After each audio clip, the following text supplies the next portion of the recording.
Olá, pessoal! A China diz que tem país que nunca foi país. E fico pensando, o que pode acontecer com isso? Nosso IPCA subindo e a Azul resolvendo parte dos problemas. A Petrobras está trazendo esperança aí para os seus investidores. Meu nome é Fernando Franklin e aqui descomplicamos o mundo financeiro discutindo as informações mais relevantes no nosso resumo semanal de notícias.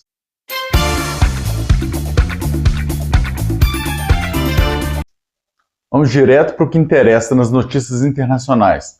A China, em meio a seus milhões de pacotes de estímulos à economia que a gente já tem falado semana após semana, soltou mais essa semana também, que não estão adiantando muita coisa aí, resolveu então falar que Taiwan nunca foi e jamais será um país. Pesado isso, né? Mas eu fico pensando aí o que vai acontecer lá, já que as tensões com certeza vão aumentar.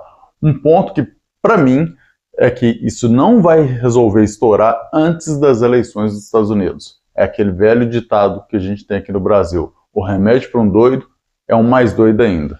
Então, a gente está esperando aí para ver o que vai acontecer, o Trump com o Jim, né? O que vai rolar por lá? É uma pergunta muito importante da gente ter a resposta aí. Eu acho que a China está esperando isso para ver se vai ou não invadir o Taiwan. Mas passando aqui para as notícias nacionais, a pesquisa Focus, que não trouxe nenhuma grande alteração aí, porém mostrou lá a Selic estável nos 11,75, então é importante a gente deixar isso destacado. Mas o que importa mesmo é que saiu o resultado do IPCA. Então esquece a pesquisa, vou para o resultado. O resultado registrou uma alta de 0,42% no mês de setembro. Como aí a gente já tinha adiantado no último resumo semanal, foi puxado pela bandeira vermelha, né, da energia, e isso aí impactou consideravelmente, lembrando que só foi no final do mês de setembro essa mudança, mas teve um impacto, e com isso tudo aí, o acumulado de 12 meses já está em 4,42%. A gente tem que pensar então o que isso vai gerar daqui para frente, como que vai fechar aí o ano, né, mas no ritmo que está, estamos bem no limite do teto da meta. Já o Ibovespa teve mais uma semana de queda, né? Dessa vez aí de 1,37, fechando a semana a 129.992 pontos. No ano, a queda é de 3,12%. Isso aí, obviamente, a gente está tendo cada vez mais pressões em relação à taxa de juros mais alta. A gente também está tendo a queda do preço das commodities, e tudo isso aí tem ditado o ritmo do Ibovespa, que não tem sido um ritmo muito positivo para os investidores. Por falar nisso, a gente passa já para os fatos relevantes de mercado, que monta esse ritmo que a gente está falando com as informações que a B3 divulgou. Que é importante a gente destacar que a partir de segunda-feira volta a negociar de 10 às 18, ou seja, não vai ter aquele intervalo para fazer depois o aftermarket. E aí, sinceramente, eu não consigo entender por que ficamos seguindo esse horário de verão lá dos Estados Unidos. Ok, eu sei que eles têm um grande volume aqui nos negócios aqui no Brasil, que é importante e tal, mas assim, isso nunca vai melhorar se a gente não priorizar o mercado brasileiro. Então a gente tinha que fazer as coisas priorizando o que vai fazer ter movimento de mercado brasileiro aqui. E eles têm que se adaptar um pouco a gente. Claro que a gente tem que levar sempre em consideração também o lado deles, porque tem um peso importante, mas eu particularmente não farei essa alteração. Mas o que importa mesmo é que a B3 divulgou o volume financeiro médio diário de setembro e ele caiu 1,2% em um ano. E é aí que eu mostro que o ritmo não tem sido muito agradável, né? As pessoas não estão conseguindo fazer grandes negócios, não estão conseguindo ter coragem de investir muito na bolsa, a bolsa não tem subido e a negociação tem ficado em volume cada vez menor. Mas, apesar dessa queda, né, de volume de média financeira, a gente teve um aumento do número de CPFs em um ano também de 7,4%. Opa, então, se está tendo queda do volume diário, né, do volume financeiro, e está tendo aumento do número de pessoas físicas, o que está acontecendo? Bom, para mim, a gente só pode explicar isso considerando que está tendo o número de capital estrangeiro, de investidores, capital estrangeiro, o volume deles, que tem reduzido significativamente. Um outro destaque interessante é que o número de empresas listadas também caiu 2,3%. E aí, considerando então que eu acho que é o capital estrangeiro saindo, o grande ponto que está destruindo aí o volume médio diário financeiro da Bolsa? O que vocês acham? Deixa aqui nos comentários para mim o que vocês acham a respeito disso. Mas a gente também tem um outro belo destaque, um destaque muito interessante, que é o número de empresas, número de investidores no Tesouro Direto. Esse aumentou aí 10,9% no último ano. É um aumento muito significativo, né? Então, um aumento interessante. Isso ajuda porque as taxas de juros mais altas impulsionam os investidores. A divulgação também do produto que tem aumentado significativamente, a redução de taxas que o mercado tem causado em cima disso também, as taxas mais altas, obviamente. Então, toda hora a gente vê o pessoal falando aí, até em tom de meme, às vezes, do IPCA, né, mais 6, mais 6,5, e aí vai, né? Eu mesmo já fiz um vídeo falando de IPCA mais 7, que quase chegou nisso, né? O pessoal falando que ia chegar, não chegou, né? Ainda bem que ainda não chegou, né? Mas pode ser que vá chegar em algum momento.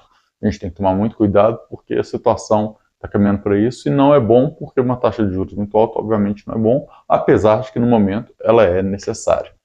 Mas voltando ao que interessa, né, a gente vai falar agora da Azul, que trouxe aí uma grande mudança, né, em relação aos seus problemas. Ela conseguiu dar uma evolução grande, né, porque ela conseguiu firmar um acordo com 92% dos seus credores, né, que eram os arrendadores e fabricantes de equipamentos. Isso aí dá uma folga de caixa para ela muito importante, né? É um fôlego importante porque ela vai ter que pagar em ações para eles, mas isso vai ajudar nesse prazo, então é importantíssima essa negociação. E aí, obviamente, quem assistiu aqui o episódio do Compact Cash dessa última terça, a gente falou sobre fluxo de caixa lá, então vai entender o quanto que eu acho importante o fluxo de caixa e, obviamente, vai concordar comigo o tanto que é importante o fluxo de caixa para uma empresa. E aí, por isso, o mercado correspondeu positivamente a ela. Obviamente, teve um disparo inicialmente quando a notícia saiu, mas depois voltou e se ajustou, porque é óbvio que isso ajuda, mas não resolve 100% dos problemas. Ainda estão sendo especulado também os passos da fusão da Azul com a Gol, e isso aí, obviamente, é algo que vai pesar mais quando concretizar. Por fim, né, e aí concretizar para um lado ou para o outro, tá? Pode ser que não dê nada e pode ser que dê alguma coisa, mas a gente só vai saber quando oficializar algo específico, até lá, por especulação. Por fim, temos aí a Petrobras, né? Como falei, ela está trazendo aí esperança para os seus investidores porque ela atingiu o recorde de produção nas refinarias. Está chegando, então, a 96,8% da sua capacidade em setembro. E isso é muito alto, né? Quase usando 100% da capacidade que ela tem das refinarias, né? É um volume cada vez mais alto que ela está tendo. O interessante é que a gente olhar aqui no terceiro trimestre, a gente pegando todo, está em 95,2% da sua capacidade. Então, um ótimo número também, até porque a gente tem que lembrar que 2023 foi 92% da capacidade, ou seja, está evoluindo, está crescendo, está batendo recorde atrás de recorde de produção, mas o que o mercado também vai acompanhar, vai cobrar, né, é o resultado, o lucro, e obviamente também tem que acompanhar os preços. E aí a gente já falou, né, que um dos motivos da Ibovespa ter caído foi os preços das commodities. Petróleo é uma commodity, ele deu uma recuada, e aí obviamente para o resultado da Petrobras não é tão bom. Pode ajudar aí na questão da inflação, né, porque dá espaço para a Petrobras não precisar aumentar o combustível, que vale se destacar também que foi aprovada uma legislação para aumentar o percentual de combustível de etanol, combustível limpo, né, na gasolina. E aí, obviamente, como o etanol tem um preço mais baixo que a gasolina, existe uma tendência de manter aí um nível mais baixo do preço, e obviamente só do preço, né, porque o consumo do carro aumenta. Se o consumo do carro aumenta, você acaba gastando mais, mas no IPCA está resolvido nesse sentido. Tem que tomar mais cuidado, mas obviamente o preço do combustível ele é comparado sem fazer esse ajuste, né, do percentual que entra a mais de álcool aí, lembrando que é um percentual obrigatório a mais, tá? Não é um percentual que você pode colocar a mais, não, ele é obrigatório. Bom, era isso que eu tinha para trazer para vocês hoje. Espero que tenham gostado. Me conta aí o que vocês estão achando, se vocês estão felizes aí com alguma ação que vocês estão imaginando que vai dar uma subida boa aí, que vocês estão comprados. E aí a gente vai debatendo em cima disso, das informações, e procura mais informações a respeito das empresas. Daqui a pouco começa a temporada de balanço, e aí a gente vai ter muito mais coisa para poder falar, muito mais assunto para debater, e obviamente a gente vai escolhendo aqueles exemplos que vão ajudando você a se tornar um investidor cada vez melhor. Muito obrigado e até a próxima. Tchau, tchau.